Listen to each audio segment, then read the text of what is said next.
On the day of my engagement to the most powerful man in the city, a girl showed up claiming to be the chosen heroine. She grabbed his hand in front of everyone and called him honey. She said I was just a side character, destined to become cannon fodder for their love story. The next second, a weapon was pressed against her forehead. My fiancé smiled coldly. I fought so hard to win her. Try to mess with us, and I'll make you regret it. Believe me, everyone knew how bad Ethan's temper was. Before I came into his life, he loved tormenting people for fun. He'd push someone into a pool and make them recite the alphabet backward before they could get out. If you were afraid of heights, he'd force you to bungee jump from 600 feet until you passed out. People who were scared of ghosts, he had special plans for them. He'd make them work at a crematorium or guard bodies at a funeral home overnight. Even when people begged on their knees, crying and promising they'd learned their lesson, he wouldn't care. He'd torment them until they were half crazy before finally letting them go. That was the Ethan I knew before I entered this world. Right now, I stood outside a door, hearing someone crying inside and Ethan's familiar laugh. He was at it again. I didn't knock, just walked right in. The moment he saw me, he panicked. He dropped the whip and stood up straight. I haven't even touched him yet. He started crying on his own. The man on the floor begged for mercy. Miss Harper, please save me. I'll never do it again, I swear. Please make him stop. I looked at Ethan silently. He stared back for 3 seconds, then gave in immediately. Get out. The man crawled out on his hands and knees. This was the basement. The air was thick and stale, filled with the smell of old blood. Ethan quickly led me out, frowning. You're not well. Don't come to places like this anymore. I couldn't sleep. Wanted to talk to you. When you weren't in your room, I knew you'd be here again. He was tall with long legs. He slowed down, staying half a step behind me, because Ethan once said that was the only way to keep me in his sight at all times. Are you nervous about tomorrow's engagement? I hummed softly. As we approached the garden, he told me to close my eyes. I have a gift for you. He gently guided me forward, warning me to watch my step.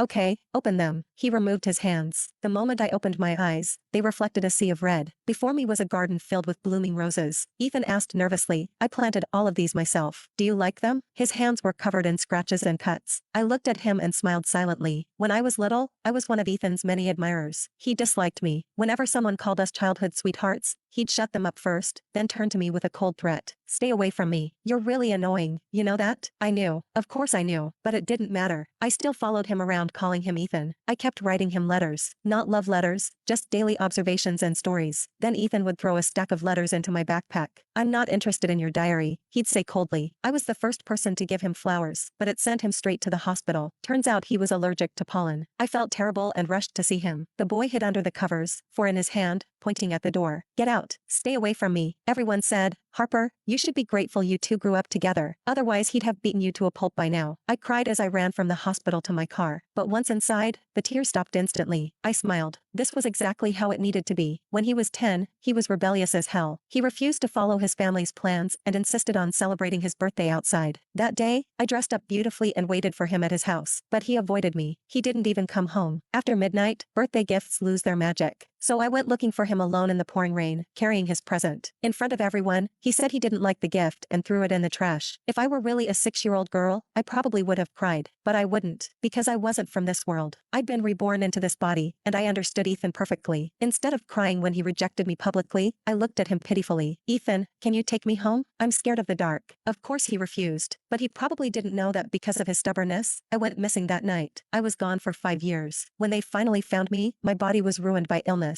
My face was deathly pale. I could barely stand. I looked so pitiful. The day my family came to get me, Ethan was there too. He had changed. The way he looked at me now held regret, pity, and guilt. No more disgust. As he helped me into the car, this boy who everyone feared whispered in my ear, Harper, from now on I'll protect you. I'll never let you get lost again. I kept my head down, secretly smiling. Ethan truly kept his word. He was harsh to everyone else, but with me, he was nothing but careful and gentle. Because of my illness, I had to take medicine. I often pretended it was too bitter and secretly poured it out when adults weren't looking. One day, Ethan caught me. His face turned fierce for just 1 second before he softened, coaxing me gently. If you don't take your medicine, how will you get better? Be good. I turned my head away silently. He didn't get angry. He just moved to the other side and kept trying. Teenage Ethan had the worst temper. He was wild and untamable. Nobody could control him. But after I came back, everyone knew Ethan had changed. He used to sleep through class or skip it to play basketball. Now he either video called to check on me at the hospital or took careful notes to help me study later. He used to disappear all weekend. Now nobody could get him to go out. His excuses were always, no, I need to make sure Harper takes her medicine. Can't go. Harper's scared easily. She'll be frightened if she sees blood on me. Harper told me not to fight anymore. I listened to her. His friends thought, Harper, everything's about your precious Harper. You used to avoid her like the plague. Now you're acting like a lovesick puppy. Can't even watch. Karma's real, Mr. Ethan. The day we turned 18, after graduation, during photo day, a classmate confessed to me. Ethan, who came to pick me up, caught it. From far away I heard his mocking voice. No way. She's mine. Get lost. The guy ran away scared. I tried to escape too, but Ethan cornered me against a wall. The boy's features were strikingly handsome and noble, with a hint of world-weary charm. Harper, we're adults now. Can I confess to you? Even for a confession, he was asking my permission. But I didn't say yes. My reason was, sorry, I only see you as a brother. Ethan, who'd received countless love letters his whole life and never been rejected, actually laughed coldly at my words. But it didn't discourage him at all. It's okay. You're only 18. If we live to 100, we still have 82 years left. I'll confess every year. 82 years? I can wait. Later, everyone in the city knew that even the untouchable Ethan had someone he couldn't win over. Every year he planned an elaborate confession. He never gave up. Everyone around us was moved and told me to just say yes already. I just smiled. No rush. The time wasn't right yet. The day I finally accepted Ethan's confession, he was happy like an idiot. Holding my hand, his was shaking uncontrollably. Our friends who grew up with us teased him mercilessly. Ethan, have you no dignity? This is just agreeing to be your girlfriend. If she says yes to marriage, you'll probably cry like a baby. Our fearless Ethan actually has a weakness. I don't care. When they get married, I'm roasting him. He's beaten me up since we were kids. Ethan ignored all their jokes. He only had eyes for me. I asked him what he was looking at. He smiled so tenderly. Harper, once you say yes, there's no going back.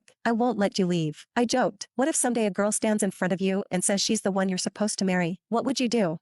Ethan, will only marry Harper. He held my hand and placed it over his heart. Remember the shooting I taught you? If I ever break my word, aim right here. He said these words looking straight into my eyes. Then, naturally, we started planning our wedding. Tomorrow was our engagement party. Unlike Ethan's nervousness, I stayed calm the whole time. Occasionally I'd glance at the door. Harper, you and Ethan are going to be family now. You can't be as willful as you were at home. Looking at my father's words, I felt nothing, only disgust at his hypocrisy. I wasn't close to the Harper family. My mother passed away the year I was born. My father remarried quickly. That house never had room for me. During the 5 years I was missing, the Harper family barely looked for me. Not like Ethan's family did. What's more ridiculous, they actually told Ethan, Harper going missing was her bad luck. We need to move on. Don't be obsessed. Later, when I was found, the Harper family had even less use for me. I was just Miss Harper in name only. The engagement with Ethan's family made them both resentful and forced to suck up to me. People really are pathetic creatures. The man beside me took my hand and glared at my father. My Harper is never willful. She doesn't need to change anything. She can do whatever she wants, even serious things. That last sentence scared my father so much he nearly dropped his drink glass. He sat down awkwardly. When people started cheering for us to drink from each other's glasses, chaos erupted outside. A panicked woman ran in. Ethan, you can't marry her. The first person brave enough to crash Ethan's party. She had guts. I said nothing, just hid behind Ethan, looking scared. Who is she? That was everyone's thought. Then the woman ran straight over and grabbed Ethan's hand, gazing at him lovingly. Honey, this psycho. That was everyone's thought. Ethan jerked his hand away in disgust and ordered, get this person out of here. He'd been restraining himself these years. In the past, he'd have dealt with her harshly. 2 security guards grabbed the woman, but she somehow resisted, glaring at me viciously. Harper, it's you. You stole everything from me. You should be gone by now. My face went pale. Ethan pulled me close while warning her that if she said one more word, she could forget about speaking again. Ethan, we're meant to be together. I'm the heroine, you're the hero, and she, Harper, is just cannon fodder for our love story. She has no right to marry you. Crazy, absolutely crazy. Where did this lunatic come from? The next second, her voice cut off abruptly. Everyone stared in shock. She trembled with fear, because a weapon was pressed against her forehead. My fiancé smiled coldly. I fought so hard to win her. Try to mess with us, and I'll make you regret it. Believe me, Ethan would do it. There was nothing he wouldn't dare. I pressed down on his hand and shook my head. Ethan, don't. He stayed silent but obediently lowered the weapon. From the crowd's expressions, I could read their thoughts. Young Master Ethan is totally whipped. Someone finally can control this devil. Thank God. I stepped forward and studied the woman in front of me. Miss, I don't know why you're cursing me or why you're trying to ruin my engagement party, but I won't blame you, because your condition makes me feel sorry for you. I hope you'll cooperate with treatment. Violet Frost. That was her name. Or rather, that was the name of the body she'd entered. She wasn't wrong. She really was the heroine. Too bad, the day I arrived, she wasn't anymore. When I came to this world, a voice told me, please win Ethan's heart and punish the transmigrator. Obtain 100% of Ethan's love to leave this world. Otherwise, you will be eliminated, with no afterlife. Violet turned her pleading gaze to Ethan. Ethan, you have to believe me. I can tell you everything. Things you know and things you don't. I even know how your mother passed away. Ethan froze for a moment. I remained expressionless,